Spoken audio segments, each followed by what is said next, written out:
ಮಾತಾಡ್ಬೋದಲ್ವಾ ಅದಕ್ಕೆ? ಬನ್ನಿ ಮಾತಾಡೋಣ. ಇನ್ನೇನು ನಿಮ್ಮ ಅಣ್ಣ ಬಂದ್ಬಿಡ್ತಾರೆ, ಎಲ್ಲರೂ ಒಟ್ಟಿಗೆ ಕೂತ್ಕೊಂಡು ಊಟ ಮಾಡೋಣ. ಅಣ್ಣನಾ? ಮೊದಲು ಅವ್ರು ಊಟ ಮಾಡಲಿ, ಆಮೇಲೆ ನಾವೆಲ್ಲ ಸೇರಿ ಮಾಡೋಣ. ಅರೆ ಅದೇ ಬಂದರು. ಅದಕ್ಕೆ ಊಟಕ್ಕೆ ಕರ್ಕೊಂಡು ಹೋಗೋಣ ಅಂತ ಬಂದೆ ಅಣ್ಣ. ಹೌದಾ? ಊಟಕ್ಕೆ ಕರಿಯಕ್ಕೆ ಬಂದಿಲ್ಲ ರೀ, ನನ್ನನ್ನು ಮೇಲಕ್ಕೆ ಕಳ್ಸಕ್ಕೆ ಬಂದಿದ್ದಾರೆ.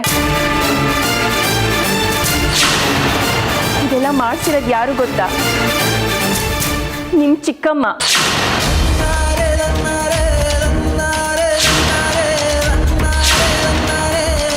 ನೀವೇ ಊಟಕ್ಕೆ ವಿಷ ಹಾಕಿ ನೀವೇ ಊಟಕ್ಕೆ ಕೂತ್ಕೊಳ್ತಿದ್ದೀರಲ್ಲ ಅತ್ತೆ. ಇಷ್ಟೊಂದು ಧೈರ್ಯ ಹೇಗೆ ಬಂತು ನಿಮಗೆ? ನನ್ನ ಧೈರ್ಯ ಏನು ಅಂತ ಕೇಳ್ತಾ ಇದೆಯಲ್ಲ.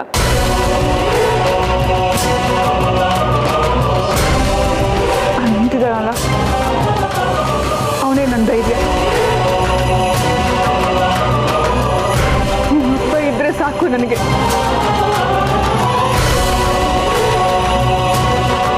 ಬೇರೆ ಏನು ಬೇಕಾಗಿಲ್ಲ. ಬಡ್ಸು ಚಿತ್ರ. ಕೇಳ್ತಿದಾರಲ್ಲ, ಬಡ್ಸು.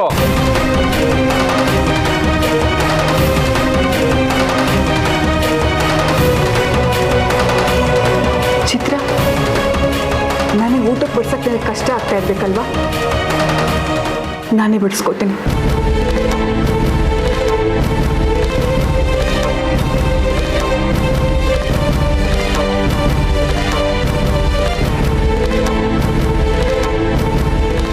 ಇದ್ರಲ್ಲಿ ವಿಷ ಹಾಕಿದ್ದೀನಿ ಅಂತ ಹೇಳ್ದೆ ಅಲ್ವಾ? ನಾನು ತಿಳ್ತೀನಿ.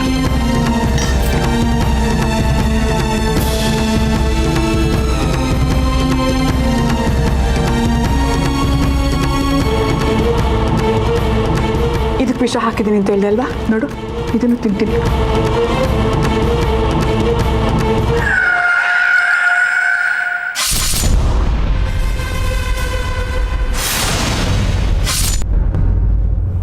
ಶರ್ಮಿಳಾ,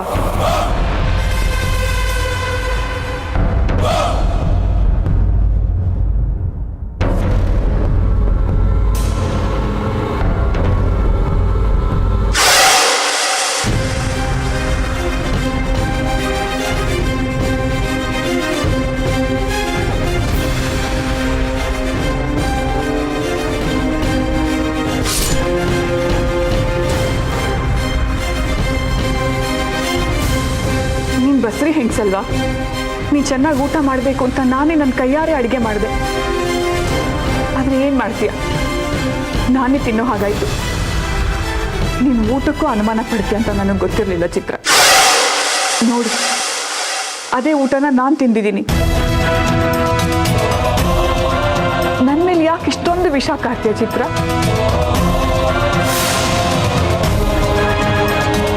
ನನ್ನ ವಿಷಯ ಬಿಡು. ನಿನ್ನ ಹೊಟ್ಟೆಲಿರೋ ಮಗು ಮೇಲೆ ಅದ್ರ ಪರಿಣಾಮ ಬೀರುತ್ತೆ ಗೊತ್ತಾ? ಚಿತ್ರ, ನೀನು ಯಾಕೋ ತುಂಬ ಡಿಸ್ಟರ್ಬ್ ಆಗಿದ್ಯಾ ಅಂತ ಕಾಣಿಸುತ್ತೆ. ಸ್ವಲ್ಪ ದಿನ ಈ ಮನೇಲಿರೋದು ಬೇಡ.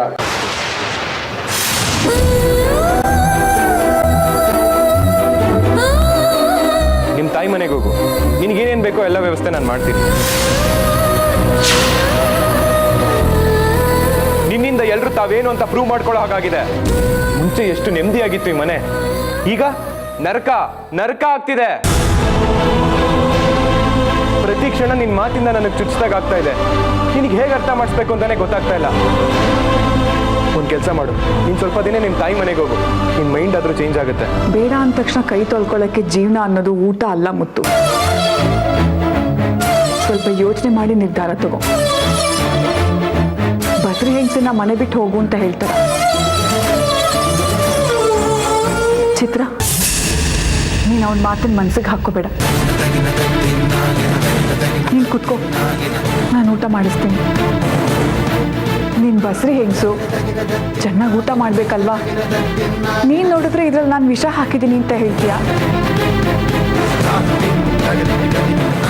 ನಾನು ತಿಂದಾದ್ಮೇಲೆ ನಿನ್ನ ಅನುಮಾನ ಎಲ್ಲ ಪರಿಹಾರ ಆಯ್ತಲ್ವಾ? ನೀನೀಗ ಕೂತ್ಕೊಂಡು ಊಟ ಮಾಡು. ಇದು ಒಂದೇ ಸರ್ತಿ ಅಲ್ಲ, ಪ್ರತಿ ಸಾರಿನೂ ಮೊದಲು ನಾನು ಊಟ ಮಾಡಾದ್ಮೇಲೆ ನೀನು ಊಟ ಮಾಡು. ಯಾಕೆಂದ್ರೆ ಪ್ರೀತಿ ವಿಶ್ವಾಸನ ಪಕ್ಕಕ್ಕೆ ಇಟ್ಬಿಡು ಮಗಳೇ. ಜಮೀನ್ದಾರರ ಮನೇಲಿ ಊಟಕ್ಕೆ ವಿಷ ಬೆಚ್ಚಲ್ಲ ಅನ್ನೋ ನಂಬಿಕೆ ನಿನಗೆ ಬರಬೇಕು. ಆಗ್ಲೇ ನೀನು ಇಲ್ಲಿ ಬದುಕೋಕ್ಕಾಗೋದು. ಮುತ್ತು ಏನೋ ಸಿಟ್ಟಲ್ಲಿ ಮನೆ ಬಿಟ್ಟು ಹೋಗೋ ಅಂದ ಕೂಡಲೇ ನೀನು ಹೋಗ್ಬಿಡ್ಬೇಡ. ನಿನ್ನನ್ನು ಬಿಟ್ಟು ಬದುಕಿರೋ ಶಕ್ತಿ ನನಗಿಲ್ಲ ಚಿತ್ರ. ನಿನ್ನ ಹೊಟ್ಟೆಲಿ ನಮ್ಮ ವಂಶದ ವಾರಸ್ದಾರ ಬೆಳೀತಾ ಇದ್ದಾನೆ. ಅದಕ್ಕೆ ವಿಷ ಹಾಕಿ ನಾನು ಸಾಯಿಸ್ತೀನಿ ಅಂತ ಹೇಳಿದ್ಯಲ್ಲ, ಅದು ಕೇಳಿಸ್ಕೊಂಡು ನಂಗೆ ತುಂಬ ದುಃಖ ಆಯಿತು. ಈಗ ನನಗೆ ಚಿತ್ರ ಹಿಂಸೆ ಕೊಟ್ಟು ಸಾಯಿಸೋ ಬದಲು ಒಂದೇ ಸಲ ವಿಷ ಕೊಟ್ಟು ಸಾಯಿಸ್ಬಿಡ್ಬೋದಲ್ಲ ಚಿತ್ರ. ಆಮೇಲೆ ನನ್ನಿಂದ ಯಾವುದೇ ರೀತಿ ತೊಂದರೆ ಬರೋದಿಲ್ಲ ನಿನಗೆ. ನೋಡ್ದಾ, ನಿನ್ನಿಂದ ಎಲ್ರಿಗೂ ನೋವು ಸಂಟಾಗ್ತಿದೆ ಅಂತ. ಇನ್ನೊಂದು ಮಾತು ಚಿಕ್ಕಮ್ಮನ ಬಗ್ಗೆ ಕೆಟ್ಟದಾಗಿ ಮಾತಾಡಿದ್ರು ನಾನು ಮನುಷ್ಯನೇ ಆಗಿರಲ್ಲ. ನೀನ್ ಮುಂಚೆ ಈ ರೀತಿ ಇರ್ಲಿಲ್ಲ, ಯಾಕೆ ಈ ರೀತಿ ಬದಲಾದೆ ಅಂತ ನನಗೆ ಗೊತ್ತಾಗ್ತಾ ಇಲ್ಲ. ಚಿತ್ರ, ನಿನ್ಗೆ ಯಾರಾದ್ರೂ ಹೇಳ್ಕೊಡ್ತಿದಾರಾ ಅಥವಾ ನೀನೇ ಈ ರೀತಿ ಆಡ್ತಿದ್ಯಾ? ಮನೆ ಅಂದ್ಮೇಲೆ ನೆಮ್ಮದಿ ಇರಬೇಕು, ಆದ್ರೆ ಈಗೀಗ ಮನೆಗೆ ಬರಬೇಕು ಅನ್ಸ್ತಾ ಇಲ್ಲ. ಯಾವಾಗ್ಲೂ ಹಿಂಸೆ, ಅನುಮಾನ, ಗಲಾಟೆ ಇದೇ ಆಗಿದೆ.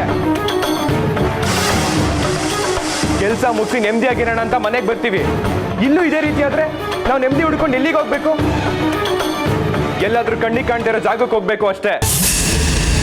ಹಾಗೆಲ್ಲ ಹೇಳ್ಬೇಡ ಮುತ್ತು. ನೀನಿದೀಯಾ ಅಂತ ನಾನು ಧೈರ್ಯವಾಗಿದ್ದೀನಿ. ನೀನು ಮನೆ ಬಿಟ್ಟು ಹೊರಟೋದ್ರೆ ನಾನು ಬದುಕಿರ್ತೀನಿ ಅನ್ಕೊಂಡಿದೀಯಾ? ಇಲ್ಲ ಮುತ್ತು, ನೀನು ಮನೆಯಿಂದ ಹೊರಗಡೆ ಕಾಲಿಟ್ಟು ಕೂಡಲೇ ನನ್ನ ಪ್ರಾಣನೇ ಹೊಟ್ಟೋಗುತ್ತೆ.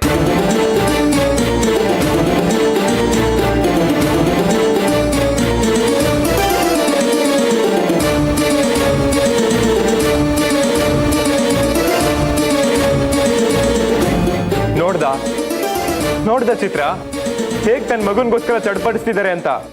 ಇದು ಪ್ರೀತಿ ಅಂದ್ರೆ. ನಾನ್ ಚಿಕ್ಕಮ್ಮನಿಂದ ದೂರ ಹೋಗ್ತೀನಿ ಅಂದ್ರು ಅವ್ರು ನನ್ ಬಿಟ್ಟೋಗಲ್ಲ. ಇದು ಮಮತೆ ಅಂದ್ರೆ. ನಾನು ಸತ್ಮೇಲೆ ಸ್ವರ್ಗಕ್ಕೆ ಹೋಗ್ತೀನಿ ಅಲ್ವ ನನಗೆ ಗೊತ್ತಿಲ್ಲ, ಆದ್ರೆ ಅವ್ರು ಮೊದಲನೇ ಸ್ವರ್ಗ ಮಾಡಿ ನನ್ನ ರಕ್ಷಣೆ ಮಾಡ್ತಾ ಇದ್ದಾರೆ. ಇದು ಮಮತೆ ಅಂದ್ರೆ. ಸದಾ ತನ್ನ ಮಗ ಸುಖವಾಗಿರ್ಲಿ ಅಂತ ಬಯಸೋ ತ್ಯಾಗ ಮಾತೆಯವರು. ಕಣ್ಣೀರ್ ಬರ್ಸಿ ಪ್ರೀತಿ ಮಾಡಲ್ಲ, ಕಣ್ಣೀರ್ ಒರೆಸಿ ಪ್ರೀತಿ ಮಾಡ್ತಾರೆ. ನನ್ನ ಪ್ರಾಣನೇ ಒತ್ತೆ ಇಟ್ಟು ಮಗನ ಮುಖದಲ್ಲಿ ನಗು ತರಿಸ್ತಾರಲ್ಲ, ಇವರೇ ನನ್ನ ಚಿಕ್ಕಮ್ಮ.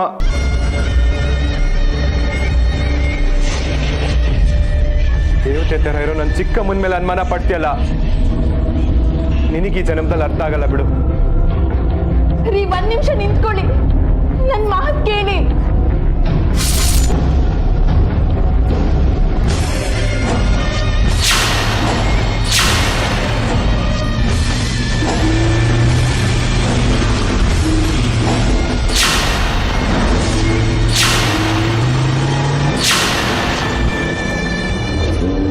ಏನೋ ಅದು ಮಾಡ್ತೀನಿ ಇದು ಮಾಡ್ತೀನಿ ಅಂತ ಜಂಬ ಕೊಚ್ಕೊಂಡೆ ನಿನ್ನ ಕೈಯಲ್ಲಿ ಏನೂ ಮಾಡೋಕ್ಕಾಗಲ್ಲ.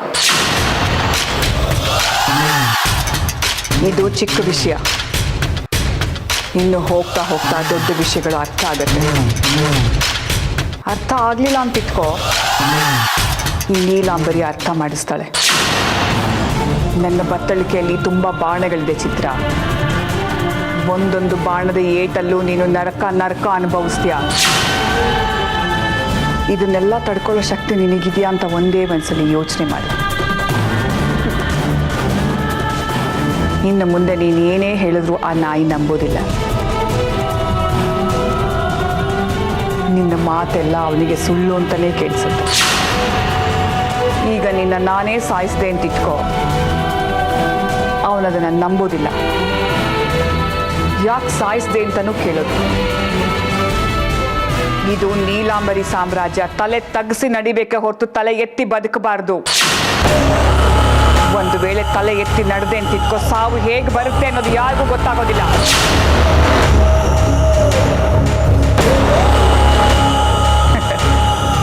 ನಾನು ವಿಷ ಹಾಕಿದ್ದು ನಿಜ, ನೀನು ನೋಡಿದ್ದು ನಿಜ ಚಿತ್ರ. ಆದರೆ ನಾನು ಊಟ ಮಾಡಿದ್ದು ಮಾತ್ರ ಬೇರೆ. ನಿನಗೋಸ್ಕರ ವಿಷ ಹಾಕಿರೋ ಊಟ ಅಲ್ಲಿದೆ. ನನಗಿದೆಲ್ಲ ಗೊತ್ತಿದ್ರೂ ಮುತ್ತು ಮುಂದೆ ನಾಟಕ ಆಡಬೇಕು ಅಂತ ಸುಮ್ಮನೆ ಇದ್ದೆ ಚಿತ್ರ. ನಾನು ವಿಷ ಹಾಕಿದ್ದನ್ನ ನೀನು ನೋಡಿದೆ ಅಂತ ನನಗೆ ಗೊತ್ತಿತ್ತು ಚಿತ್ರ. ಒಂದೇ ಏಟಿಗೆ ಮುತ್ತು ಪ್ರೀತಿನ ಸಂಪಾದನೆ ಮಾಡಿಕೊಂಡು ನಿನಗೆ ಅವಮಾನ ಆಗೋ ಹಾಗೆ ಮಾಡಿದೆ. ನನ್ನ ಹತ್ರನೇ ಸವಾಲು ಮಾಡ್ತೀಯಾ? ನಾನು ಕಣ್ಣಲ್ಲಿ ಕಣ್ಣಿಟ್ಟು ನೋಡಿದ್ರೆ ಸುಟ್ಟು ಹೋಗ್ತೀಯಾ? ನನ್ನ ಹತ್ರ ಆಟ ಆಡಕ್ಕೆ ಬರ್ತೀಯಾ? ಒಂದು ಕೆಲಸ ಮಾಡು, ತುಂಬ ಬೇಜಾರಾಗಿದೆ, ನಿನಗೇಂತ ವಿಷ ಬೆರೆಸಿರೋ ಊಟ ಇಲ್ಲೇ ಇದೆ, ತಿಂದು ಸಾಯಿ. ಹಾಕೊಡ್ಲ ಅದಕ್ಕೆ? ಯೋಚನೆ ಏನು ಮಾಡ್ತೀಯ ಶರ್ಮಿಳಾ? ಹಾಕ್ಕೊಡು.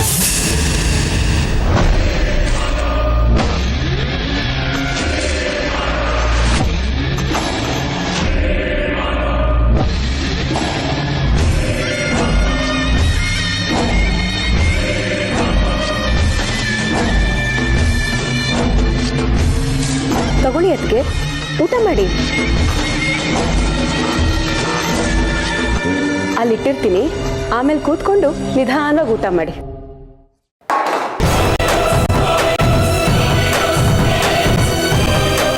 ನೀವಲ್ಲ, ನಿಮ್ಮಂಥವ್ರು 100 ಜನ ಬಂದರೂ ನಮ್ಮನ್ನೇನು ಮಾಡೋಕ್ಕಾಗಲ್ಲ.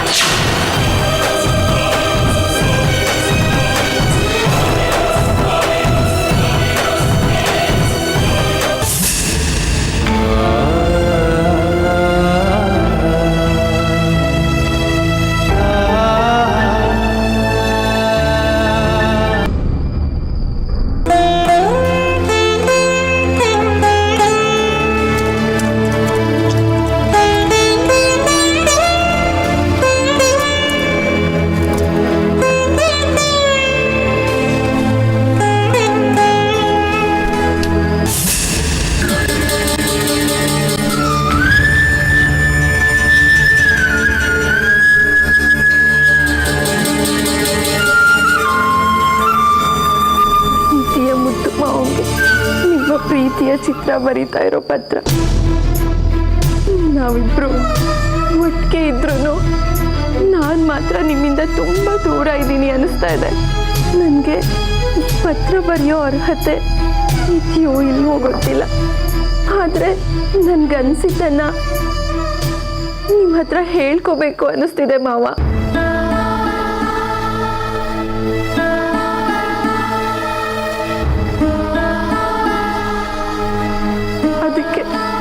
ಪತ್ರದ ಮೂಲಕ ನನ್ನ ಮನಸ್ಸಿನ ಭಾವನೆನ ನಿಮ್ಮ ಹತ್ರ ಹೇಳ್ತಾ ಇದ್ದೀನಿ ಮಾವ. ನಮ್ಮಿಬ್ಬರ ಮಧ್ಯೆ ಹೇಗೆ ಪ್ರೀತಿ ಶುರುವಾಯಿತು ಅಂತಾನೆ ಗೊತ್ತಿಲ್ಲ. ಆ ದಿನಗಳು ನೆನೆಸ್ಕೊಂಡ್ರೆ ಈಗಲೂ ಎಷ್ಟು ಖುಷಿ ಆಗುತ್ತೆ ಗೊತ್ತಾ. ಇಬ್ಬರು ಬೇರೆ ಬೇರೆ ದಿಕ್ಕಲ್ಲಿದ್ರು ಮತ್ತೆ ನೋಡಬೇಕು ಅನ್ಸೋದು. ಇಬ್ಬರು ಎಷ್ಟೇ ದೂರ ಆದರೂ ಮತ್ತೆ ಸೇರ್ತೀವಿ ಅನ್ನೋ ನಂಬಿಕೆ ಇರೋದು. ಮದುವೆ ಆದ್ಮೇಲೆ ಒಟ್ಟಿಗೆ ಇದ್ರು ನಮ್ಮ ಮನಸ್ಸು ಒಟ್ಟಿಗೆ ಇಲ್ಲ. ಜೊತೆ ಇದ್ರು ಮೊದಲಿನ ಥರ ಪ್ರೀತಿ ಇಲ್ಲ. ನನ್ನ ಮದುವೆ ಆಗಿ ಮೊದಲನೇ ಸಲ ಕಾಲಿಗೆ ಬಂದ ಕ್ಷಣ ನನಗಿನ್ನ ನೆನಪಿದೆ ಮಾವ.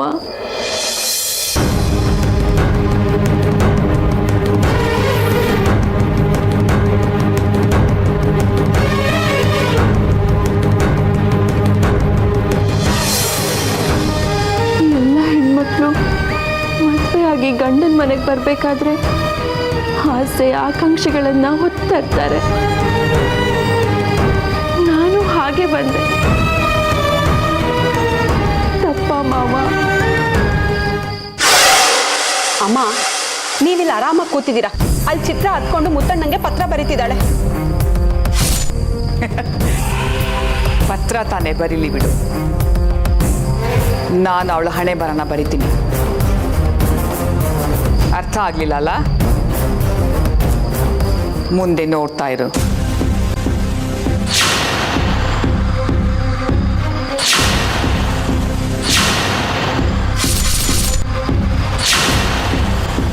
ಚಿಕ್ಕಮ್ಮ ಚಿಕ್ಕಮ್ಮ ಅಂತ ಅತ್ತೆನ ದೇವ್ರ ತರ ನೋಡ್ತಾ ಇದ್ರಿ. ಆದ್ರೆ ನಿಮ್ಮ ಮಾಡೋ ಮೋಸ ವಂಚನೆ ಎಲ್ಲ ನೋಡಿದ್ರೆ ಸ್ವರ್ಗ ಅನ್ನಿಸ್ತಿರೋ ಈ ಮನೆ ನರ್ಕ ಅಂತ ಸ್ಟಾರ್ಟ್ ಆಯ್ತು ಮಾವ. ಇದಕ್ಕೆಲ್ಲ ಸೂತ್ರಧಾರಿ ಬೇರೆ ಯಾರು ಅಲ್ಲ, ನಿಮ್ ಚಿಕ್ಕಮ್ಮ. ಈ ಮನೆಗೆ ಬರ್ತಿರೋ ಎಲ್ಲ ಆದಾಯನೂ ಅವರು ತಮ್ಮ ಮಕ್ಕಳಿಗೋಸ್ಕರ ಉಪಯೋಗ ಮಾಡ್ಕೋತಿದ್ದಾರೆ. ನಿಮ್ಮ ಹತ್ರ ಖಾಲಿ ಚೆಕ್ಕಿಗೆ ಸೈನ್ ಹಾಕಿಸ್ಕೊಂಡು ಎಲ್ಲ ದುಡ್ಡನ್ನು ಅವ್ರ ಅಕೌಂಟ್ಗೆ ಜಮಾ ಮಾಡ್ಕೋತಿದ್ದಾರೆ. ಇಷ್ಟೆಲ್ಲ ನನ್ನ ಕಣ್ಮುಂದೆನೆ ನಡೀತಾ ಇದೆ. ಅದರಲ್ಲಿ ನಿಮಗೆ ತಿಳಿದೇನೆ ಎಷ್ಟು ಮೋಸ ವಂಚನೆ ಮಾಡಿರ್ಬೋದು ಮಾವ. ನನಗೆ ಅತ್ತೆ ಮೇಲಾಗಲಿ ಉಳಿದವ್ರ ಮೇಲಾಗಲಿ ಅನುಮಾನ ಬರ್ತಿರ್ಲಿಲ್ಲ. ಆದರೆ ಆವತ್ತು ಭೈರ ಆಸ್ತಿ ಪತ್ರ ಕೊಟ್ಟು ನೀವು ಸೈನ್ ಹಾಕಿದ್ರೆ ಅಮ್ಮ ಸಬ್ಮಿಟ್ ಮಾಡ್ಬೋದು ಅಂತ ಹೇಳಿದ್ರು. ಇದಕ್ಕೆ ಸೈನ್ ಹಾಕಿ ಅದಕ್ಕೆ ಅಂತ ಹೇಳ್ದ. ನಾನೇನಾದರೂ ಸೈನ್ ಮಾಡಿದ್ರೆ 20 ಎಕರೆ ಜಮೀನು ಭೈರ ಶರ್ಮಿಳಾ ಹೆಸರಿಗೆ ಹೋಗ್ತಾ ಇತ್ತು. ನಾನು ಯಾವಾಗ ಸೈನ್ ಮಾಡಿದೆ, ಆ ಪತ್ರ ನಾವು ಓದಕ್ಕೆ ಶುರು ಮಾಡಿದ್ನೋ ಅಷ್ಟರಲ್ಲಿ ಮತ್ತೆ ಬಂದು ಅದನ್ನು ಕಿತ್ಕೊಂಡು ಹರಿದು ಬಿಸಾಕಿದ್ರು. ಆಗಲೂ ನನಗೆ ಅನುಮಾನ ಬರಲಿಲ್ಲ. ಆದರೆ ಯಾವಾಗ ಅತ್ತೆ ಬೀರುಲಿ ಪತ್ರನ ನಾನು ಲಾಯರಿಗೆ ಕೊಟ್ಟನೋ, ಮುತ್ತು ಅವರ ಸೈನ್ ಇದೆ ಅಷ್ಟೇ, ಆದರೆ ಇಲ್ಲಿರ್ತಕ್ಕಂಥ ಯಾವ ಜಾಗನೂ ಅವ್ರ ಹೆಸರಲ್ಲಿಲ್ಲ. ಆ ಆಧಾರನ ತಗೊಂಡು ಬಂದಾಗ ನೀವದನ್ನು ಬೆಂಕಿಯಿಂದ ಸುಟ್ಟು ಹಾಕಿದ್ರಿ. ಇವತ್ತು ಊಟದಲ್ಲಿ ವಿಷ ಹಾಕಿದ್ದನ್ನ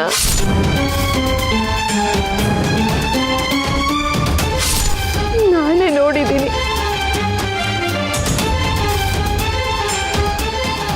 ಅವರು ಊಟ ಬಡಿಸ್ಕೊಂಡಿದ್ದ ಪಾತ್ರನೇ ಬೇರೆ ಇತ್ತು, ವಿಷ ಹಾಕಿದ ಪಾತ್ರನೇ ಬೇರೆ ಇತ್ತು. ಮುಂಚಿನ ಥರನೇ ನೀವೀಗಲೂ ನನ್ನ ನಂಬಲ್ಲ.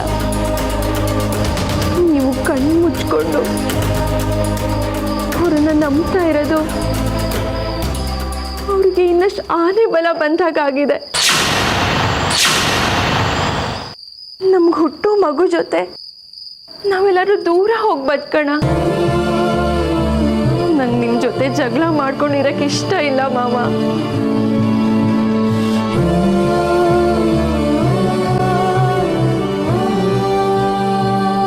ನೀವು ನನ್ನವರು, ನಿಮ್ಮ ಜೊತೆ ಬದುಕಬೇಕು ಅನ್ನೋದೇ ನನ್ನ ಆಸೆ. ನನ್ನ ಆಸೆನ ಈಡೇರಿಸ್ತೀರಾ ಅಲ್ವಾ ಮಾವ? ನೀವು ಹುಡ್ಕೊಂಡು ಬಂದೇ ಬರ್ತೀರಾ ಅಂತ ನಾನು ಕಾಯ್ತಾ ಇರ್ತೀನಿ ಮಾವ.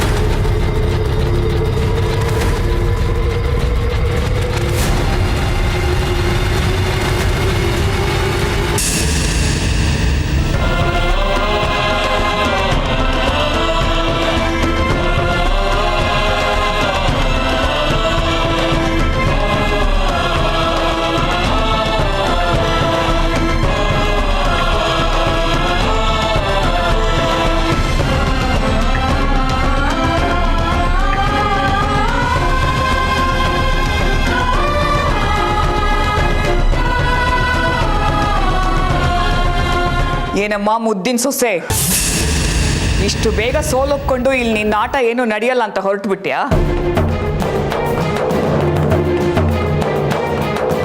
ಸೋಲು ಗೆಲುವಿಗಿಂತ ನನ್ನ ಮಗು ಮುಖ್ಯ.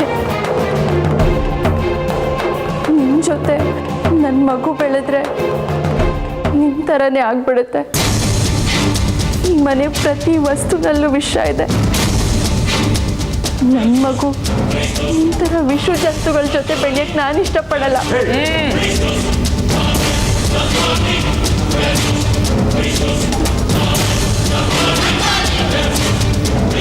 ಮುತ್ತು ಹೇಳ್ದೆ ಈ ಮನೆಯಿಂದ ಹೊರಗಡೆ ಹೋಗ್ತಾ ಇದೆಯಾ? ಆಮೇಲೆ ಈ ಮನೆ ಒಳಗಡೆ ಕಾಲಿಡಬೇಕು ಅಂದ್ರೆ ತುಂಬಾ ಕಷ್ಟ ಆಗುತ್ತೆ. ಯೋಚನೆ ಮಾಡು. ಎಲ್ಲ ಯೋಚನೆ ಮಾಡಿ ನಿರ್ಧಾರ ಮಾಡಿದ್ದೀನಿ. ಈ ಮನೆಗೆ ನೀವಲ್ಲ, ಮುತ್ತು ಮಾವ ಬಂದು ಕರೆದ್ರು ಬರಲ್ಲ. ಇವತ್ತಿಗೆ ಈ ಮನೆಗೂ ನನಗೂ ಋಣ ತೀರ್ತು. ಇವತ್ತು ಮುತ್ತು ಮಾವಂಗೆ ನಿಜ ಗೊತ್ತಾಗದೇ ಇರ್ಬೋದು, ಆದರೆ ಒಂದಲ್ಲ ಒಂದಿನ ಗೊತ್ತಾಗೇ ಆಗುತ್ತೆ. ಆಗ ಅವ್ರ ಸ್ಥಿತಿ ಹೇಗಿರುತ್ತೆ ಅಂತ ನೆನೆಸ್ಕೊಂಡ್ರೇನೆ ಕರು ಕಿವುಚ್ದಂಗೆ ಆಗುತ್ತೆ. ನನಗೂ ಅಷ್ಟೇ, ಕರುಳು ಕಿವುಚ್ದಾಗ ಆಗ್ತಾ ಇದೆ. ಅಹಂಕಾರನೇ ನಿಮ್ಮನ್ನ ಸುಡುತ್ತೆ, ನೋಡ್ತಾ ಇರಿ. ಅಯ್ಯೋ, ನನಗೆ ತುಂಬಾ ಹೆದರಿಕೆ ಆಗ್ತಿದೆ. ಯಾಕೆ ಚಿತ್ರ ಹೀಗೆಲ್ಲ ಶಾಪ ಆಗ್ತೀಯಾ? ಶರ್ಮಿಳಾ, ಬೈರ, ಯಾರಾದ್ರೂ ನನಗೆ ತಾಯ್ತ ಕಟ್ಸಿರೋ ತುಂಬಾ ಹೆದರಿಕೆ ಆಗ್ತಿದೆ. ಬಸ್ರಿ ಕೈಯಲ್ಲಿ ಕಣ್ಣೀರು ಹಾಕ್ತಿದ್ದೀರಲ್ಲ, ಶಾಪ ನಿಮ್ಮನ್ನ ಯಾವತ್ತೂ ಸುಮ್ಮನೆ ಬಿಡಲ್ಲ. ಶಾಪ ನಿಮ್ಮನ್ನ ಯಾವತ್ತೂ ಸುಮ್ಮನೆ ಬಿಡಲ್ಲ. ಮುಂದೆ ನಿಮ್ಗೆಲ್ಲ ನರಕ ಸಿಕ್ಕೇ ಸಿಗತ್ತೆ. ಬಾಗಿಲು ತೆಗೆದೇ ಇದೆ.